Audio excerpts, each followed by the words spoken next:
Bilangan 13. Kedua belas pengintai.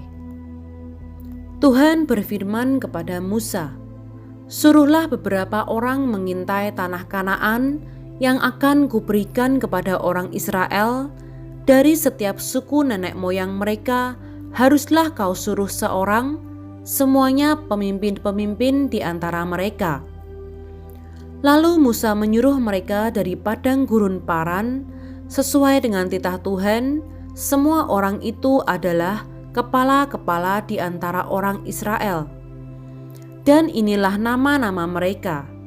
Dari suku Ruben, Syamua bin Zakur. Dari suku Simeon, Safat bin Hori. Dari suku Yehuda, Kaleb bin Yefune. Dari suku Isakar, Yigal bin Yusuf. Dari suku Efraim, Hosea bin Nun. Dari suku Benyamin, Palti bin Rafu. Dari suku Zebulon, Gadiel bin Sodi. Dari suku Yusuf, yakni dari suku Manasye, Gadi bin Susi. Dari suku Dan, Amiel bin Gemali. Dari suku Asyer, Setur bin Mikael. Dari suku Naftali, Nahbi bin Wofsi. Dari suku Gad, Guel bin Maki. Itulah nama orang-orang yang disuruh Musa untuk mengintai negeri itu.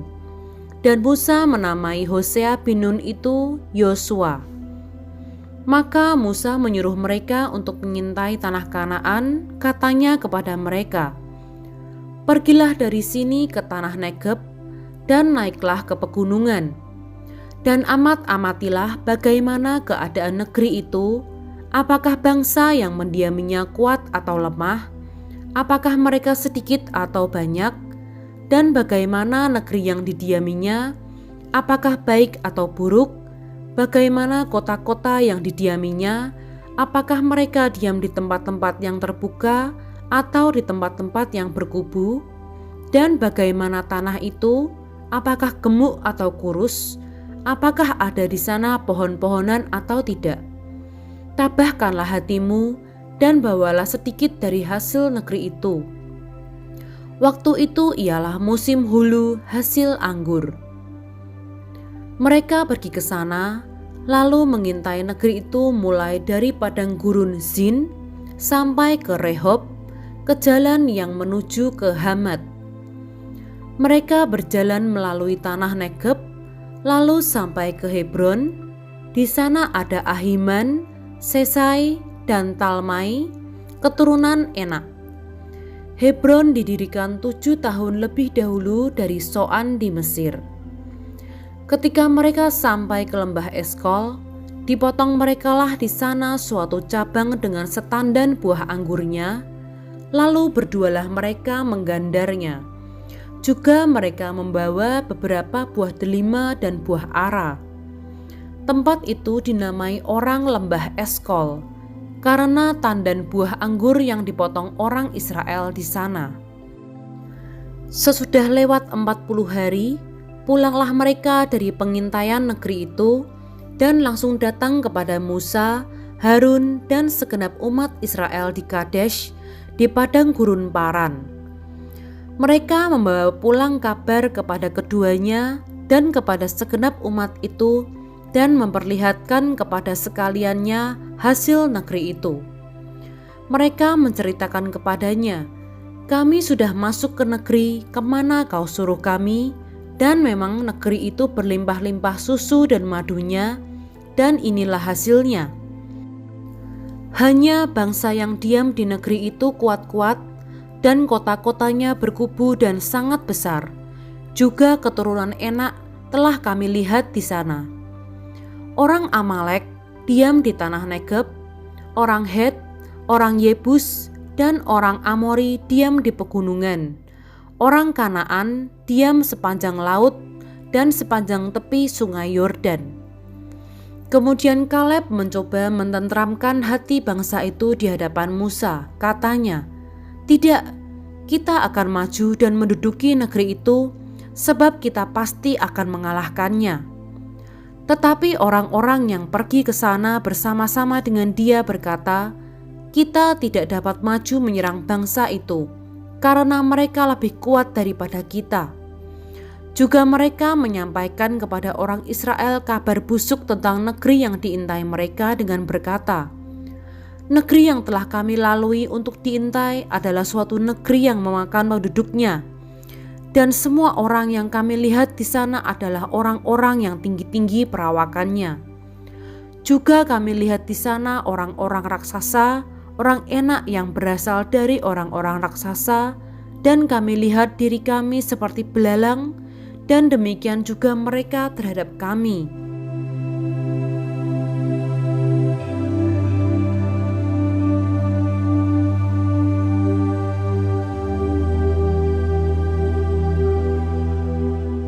Bilangan 14. Pemberontakan umat Israel. Lalu segenap umat itu mengeluarkan suara nyaring, dan bangsa itu menangis pada malam itu.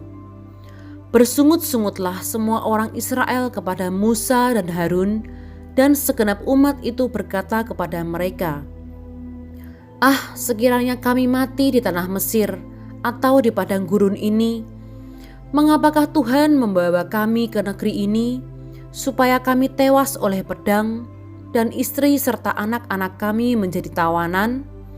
Bukankah lebih baik kami pulang ke Mesir?" Dan mereka berkata seorang kepada yang lain, "Baiklah kita mengangkat seorang pemimpin, lalu pulang ke Mesir." Lalu sujudlah Musa dan Harun di depan mata seluruh jemaah Israel yang berkumpul di situ. Tetapi Yosua bin Nun dan Kaleb bin Yefune, yang termasuk orang-orang yang telah mengintai negeri itu, mengoyakkan pakaiannya dan berkata kepada segenap umat Israel, "Negeri yang kami lalui untuk diintai itu adalah luar biasa baiknya. Jika Tuhan berkenan kepada kita, maka Ia akan membawa kita masuk ke negeri itu dan akan memberikannya kepada kita, suatu negeri yang berlimpah-limpah susu dan madunya. Hanya janganlah memberontak kepada Tuhan, dan janganlah takut kepada bangsa negeri itu, sebab mereka akan kita telan habis. Yang melindungi mereka sudah meninggalkan mereka, sedang Tuhan menyertai kita. Janganlah takut kepada mereka." Lalu segenap umat itu mengancam hendak melontari kedua orang itu dengan batu. Tetapi tampaklah kemuliaan Tuhan di kemah pertemuan kepada semua orang Israel. Tuhan berfirman kepada Musa, "Berapa lama lagi bangsa ini menista aku, dan berapa lama lagi mereka tidak mau percaya kepadaku, sekalipun sudah ada segala tanda mujizat yang kulakukan di tengah-tengah mereka? Aku akan memukul mereka dengan penyakit sampar dan melenyapkan mereka.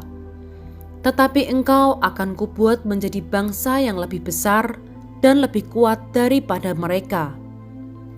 Lalu berkatalah Musa kepada Tuhan, "Jikalau hal itu kedengaran kepada orang Mesir, padahal engkau telah menuntun bangsa ini dengan kekuatanmu dari tengah-tengah mereka, mereka akan bercerita kepada penduduk negeri ini yang telah mendengar bahwa engkau Tuhan ada di tengah-tengah bangsa ini, dan bahwa engkau Tuhan menampakkan dirimu kepada mereka dengan berhadapan muka, waktu awanmu berdiri di atas mereka, dan waktu engkau berjalan mendahului mereka di dalam tiang awan pada waktu siang, dan di dalam tiang api pada waktu malam.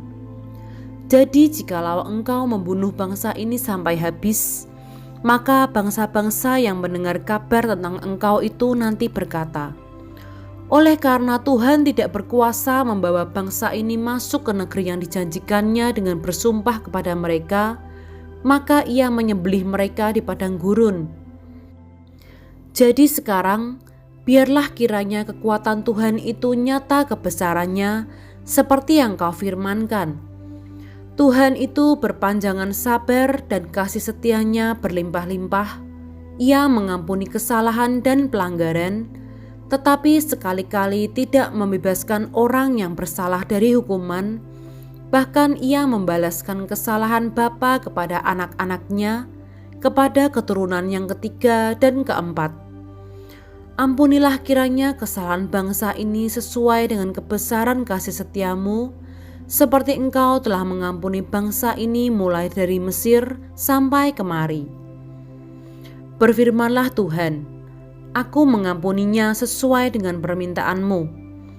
Hanya demi aku yang hidup dan kemuliaan Tuhan memenuhi seluruh bumi, semua orang yang telah melihat kemuliaanku dan tanda-tanda mukjizat yang kuperbuat di Mesir dan di padang gurun, namun telah 10 kali mencobai aku dan tidak mau mendengarkan suaraku, pastilah tidak akan melihat negeri yang kujanjikan dengan bersumpah kepada nenek moyang mereka.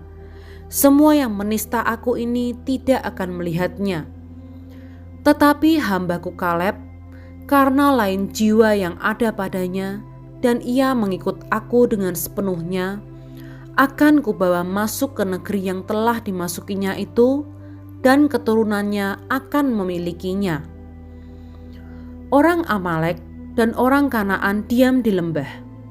Sebab itu berpalinglah besok dan berangkatlah ke padang gurun ke arah laut Teberau. Lalu berfirmanlah Tuhan kepada Musa dan Harun, berapa lama lagi umat yang jahat ini akan bersungut-sungut kepadaku?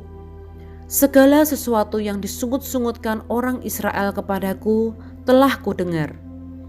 Katakanlah kepada mereka, demi aku yang hidup, demikianlah firman Tuhan, bahwasanya seperti yang kamu katakan di hadapanku, demikianlah akan kulakukan kepadamu. Di padang gurun ini bangkai-bangkaimu akan berhantaran, yakni semua orang di antara kamu yang dicatat, semua tanpa terkecuali yang berumur 20 tahun ke atas, karena kamu telah bersungut-sungut kepadaku. Bahwasanya kamu ini tidak akan masuk ke negeri yang dengan mengangkat sumpah telah kujanjikan akan kuberi kamu diami, kecuali Kaleb bin Yefune dan Yosua bin Nun. Tentang anak-anakmu yang telah kamu katakan, mereka akan menjadi tawanan, merekalah yang akan kubawa masuk, supaya mereka mengenal negeri yang telah kamu hinakan itu. Tetapi mengenai kamu, bangkai-bangkaimu akan berhantaran di padang gurun ini, dan anak-anakmu akan mengembara sebagai penggembala di padang gurun 40 tahun lamanya, dan akan menanggung akibat ketidaksetiaan sampai bangkai-bangkaimu habis di padang gurun. Sesuai dengan jumlah hari yang kamu mengintai negeri itu, yakni 40 hari, 1 hari dihitung 1 tahun, jadi 40 tahun lamanya kamu harus menanggung akibat kesalahanmu, supaya kamu tahu rasanya jika aku berbalik daripadamu. Aku Tuhan yang berkata demikian. Sesungguhnya aku akan melakukan semuanya itu kepada segenap umat yang jahat ini yang telah bersepakat melawan aku. Di padang gurun ini mereka akan habis, dan disinilah mereka akan mati. Adapun orang-orang yang telah disuruh Musa untuk mengintai negeri itu, yang sudah pulang dan menyebabkan segenap umat itu bersungut-sungut kepada Musa dengan menyampaikan kabar busuk tentang negeri itu, orang-orang itu mati kena tulah di hadapan Tuhan.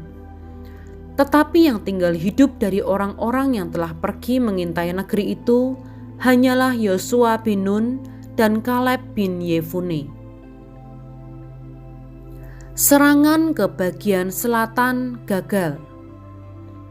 Setelah Musa menyampaikan perkataan ini kepada semua orang Israel, maka berkabunglah bangsa itu dengan sangat.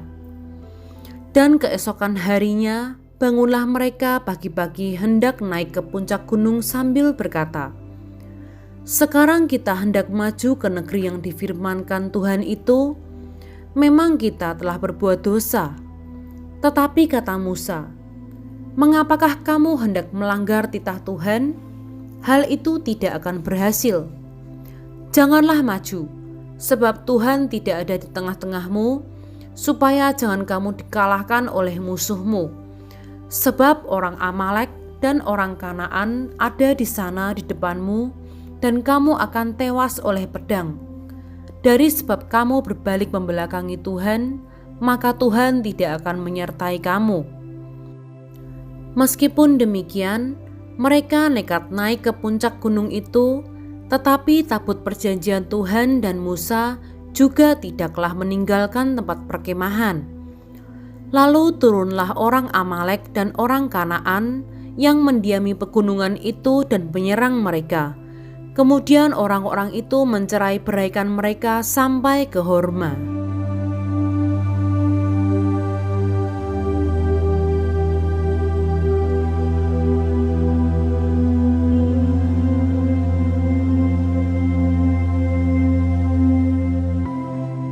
Bilangan 15. Korban api-apian. Tuhan berfirman kepada Musa, "Berbicaralah kepada orang Israel dan katakanlah kepada mereka, apabila kamu masuk ke negeri yang akan kuberikan kepadamu menjadi tempat kediamanmu, dan kamu hendak mempersembahkan korban api-apian bagi Tuhan dari lembu sapi atau kambing domba, baik korban bakaran atau korban sembelihan, baik untuk membayar suatu nazar khusus atau sebagai persembahan sukarela atau pada waktu perayaan-perayaanmu, dan dengan demikian menyediakan bau yang menyenangkan bagi Tuhan, maka orang yang mempersembahkan persembahannya itu kepada Tuhan haruslah mempersembahkan sebagai korban sajian 1/10 eva tepung yang terbaik diolah dengan 1/4 hin minyak. Dan beserta korban bakaran atau korban sembelihan itu, engkau harus juga mempersembahkan 1/4 hin anggur sebagai korban curahan untuk setiap ekor domba yang dipersembahkan. Tetapi jikalau persembahanmu itu seekor domba jantan, engkau harus mempersembahkan sebagai korban sajian 2/10 eva tepung yang terbaik diolah dengan 1/3 hin minyak. Dan sebagai korban curahan haruslah kau persembahkan 1/3 hin anggur menjadi bau yang menyenangkan bagi Tuhan. Dan apabila engkau mengolah seekor lembu sebagai korban bakaran atau sebagai korban sembelihan, baik untuk membayar suatu nazar khusus maupun sebagai korban keselamatan bagi Tuhan, maka beserta lembu itu haruslah dipersembahkan sebagai korban sajian 3/10 eva tepung yang terbaik diolah dengan 1/2 hin minyak. Dan sebagai korban curahan haruslah kau persembahkan 1/2 hin anggur. Itulah korban api-apian yang baunya menyenangkan bagi Tuhan. Demikianlah harus diperbuat untuk setiap ekor lembu, dan untuk setiap ekor domba jantan, dan untuk setiap ekor domba atau kambing. Berapapun jumlah hewan yang kamu olah, untuk setiap hewan itu harus kamu perbuat demikian juga. Setiap orang Israel asli haruslah berbuat demikian apabila ia mempersembahkan korban api-apian yang baunya menyenangkan bagi Tuhan. Dan apabila seorang asing telah menetap padamu, atau seorang lain yang tinggal di antara kamu atau di antara keturunanmu kelak, hendak mempersembahkan korban api-apian yang baunya menyenangkan bagi Tuhan, maka seperti yang kamu perbuat, demikianlah harus diperbuatnya. Mengenai jemaah itu, haruslah ada satu ketetapan bagi kamu dan bagi orang asing yang tinggal padamu. Itulah suatu ketetapan untuk selama-lamanya bagi kamu turun-temurun. Kamu dan orang asing haruslah sama di hadapan Tuhan. Satu hukum dan satu peraturan berlaku bagi kamu dan bagi orang asing yang tinggal padamu. Lagi berfirmanlah Tuhan kepada Musa, "Berbicaralah kepada orang Israel dan katakanlah kepada mereka, apabila kamu masuk ke negeri, kemana kamu akan kubawa, maka apabila kamu makan roti hasil negeri itu, haruslah kamu mempersembahkan persembahan khusus bagi Tuhan. Tepung jelaimu yang mula-mula haruslah kamu persembahkan sebagai persembahan khusus berupa roti bundar, sama seperti persembahan khusus dari hasil tempat pengirikanmu. Demikianlah harus kamu mempersembahkannya. Dari tepung jelaimu yang mula-mula, haruslah kamu menyerahkan persembahan khusus kepada Tuhan turun-temurun. Dosa yang tidak disengaja. Apabila kamu dengan tidak sengaja melalaikan salah satu dari segala perintah ini yang telah difirmankan Tuhan kepada Musa, yakni dari segala yang diperintahkan Tuhan kepadamu dengan perantaraan Musa, mulai dari hari Tuhan memberikan perintah-perintahnya dan seterusnya turun-temurun, dan apabila hal itu diperbuat di luar pengetahuan umat ini, tidak dengan sengaja, maka haruslah segenap umat mengolah seekor lembu jantan muda sebagai korban bakaran, menjadi bau yang menyenangkan bagi Tuhan, serta dengan korban sajiannya dan korban curahannya sesuai dengan peraturan, juga seekor kambing jantan sebagai korban penghapus dosa. Maka haruslah imam mengadakan pendamaian bagi segenap umat Israel, sehingga mereka beroleh pengampunan, sebab hal itu terjadi tidak dengan sengaja. Dan karena mereka telah membawa persembahan-persembahan mereka sebagai korban api-apian bagi Tuhan, juga korban penghapus dosa mereka di hadapan Tuhan, karena hal yang tidak disengaja itu, segenap umat Israel akan beroleh pengampunan, juga orang asing yang tinggal di tengah-tengahmu, karena hal itu dilakukan oleh seluruh bangsa itu dengan tidak sengaja. Apabila satu orang saja berbuat dosa dengan tidak sengaja, maka haruslah ia mempersembahkan kambing betina berumur setahun sebagai korban penghapus dosa. Dan imam haruslah mengadakan pendamaian di hadapan Tuhan bagi orang yang dengan tidak sengaja berbuat dosa itu, sehingga orang itu beroleh pengampunan karena telah diadakan pendamaian baginya. Baik bagi orang Israel asli maupun bagi orang asing yang tinggal di tengah-tengah kamu, satu hukum saja berlaku bagi mereka berkenaan dengan orang yang berbuat dosa dengan tidak sengaja. Tetapi orang yang berbuat sesuatu dengan sengaja, baik orang Israel asli, baik orang asing, orang itu menjadi penista Tuhan, ia harus dilenyapkan dari tengah-tengah bangsanya. Sebab ia telah memandang hina terhadap firman Tuhan dan merombak perintahnya, pastilah orang itu dilenyapkan. Kesalahannya akan tertimpa atasnya. Orang yang melanggar peraturan Sabat. Ketika orang Israel ada di padang gurun, didapati merekalah seorang yang mengumpulkan kayu api pada hari Sabat. Lalu orang-orang itu mendapati dia sedang mengumpulkan kayu api itu, menghadapkan dia kepada Musa dan Harun dan segenap umat itu.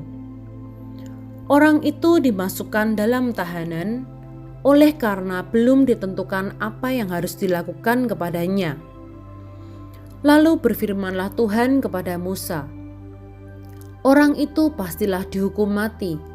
Segenap umat Israel harus melontari dia dengan batu di luar tempat perkemahan."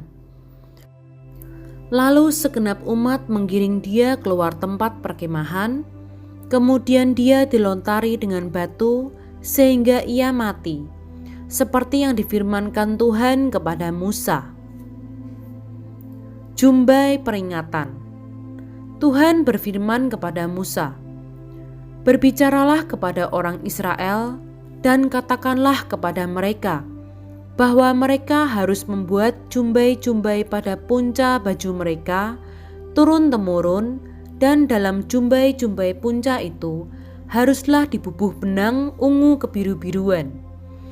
Maka jumbai itu akan mengingatkan kamu apabila kamu melihatnya kepada segala perintah Tuhan, sehingga kamu melakukannya dan tidak lagi menuruti hatimu atau matamu sendiri, seperti biasa kamu perbuat dalam ketidaksetiaanmu terhadap Tuhan. Maksudnya supaya kamu mengingat dan melakukan segala perintahku dan menjadi kudus bagi Allahmu.